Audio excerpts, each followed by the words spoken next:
Did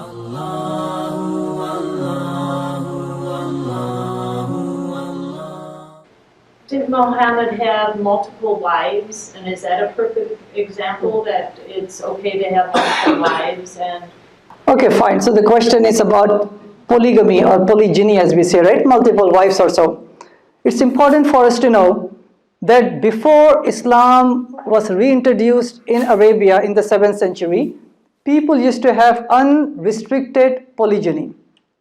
People used to have multiple wives, no restriction, by the way. Islam came to give restrictions. There is no religion that I can think of that in their scriptures, not later on by the church or the synagogue or their culture or constitution, there is no religion that I can think of, I could be wrong, that restricts the number of wives. Unrestricted polygamy before Islam, before Islam came to Arabia, women were treated as property, no rights. They were inherited, they were discarded to such an extent it was in the dark ages before Islam came there. Some of the baby girls, they were buried alive. That was the darkness before Islam came there. But after Islam came to Arabia, in the Quran and through Muhammad, peace be upon him, women, they were uplifted from being property to being fully human, equal to man in the eyes of God. Number one. So it says in the Quran, chapter number 4, verse number 3, that marry 2, 3 or 4, up to 4 by the way. But if you cannot do justice to them, marry only one. So under certain circumstances, in some Islamic states, it is given that option for the Muslim males. But me living in the US, I abide by the constitution. I cannot marry more than one. I have to abide by only marrying one because I have to listen to the rules of the land. So it's really important, even if a man marries more than one, they have to be treating equally to every single wife up to 4. But if they cannot do equality, marry only one. Number 3 important point on this polygyny issue. Polygamy is not introduced by Islam. Polygamy is always there all throughout history, by the way. Even if you look at the Old Testament, almost every single prophet was polygamous. The greatest prophet of the Old Testament was Moses. Did he marry only to one? More than one. Abraham, many.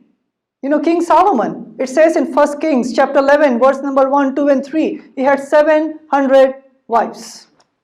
No, what I'm saying is that there's not a single statement in the Old Testament that says don't marry more than one. Polygamy has always existed. Islam came to restrict it.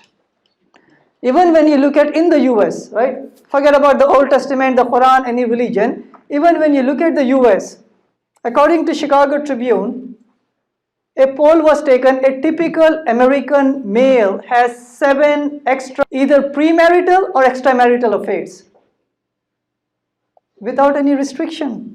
If the poor lady, the girl becomes pregnant, he can just move out and then she has to raise single children.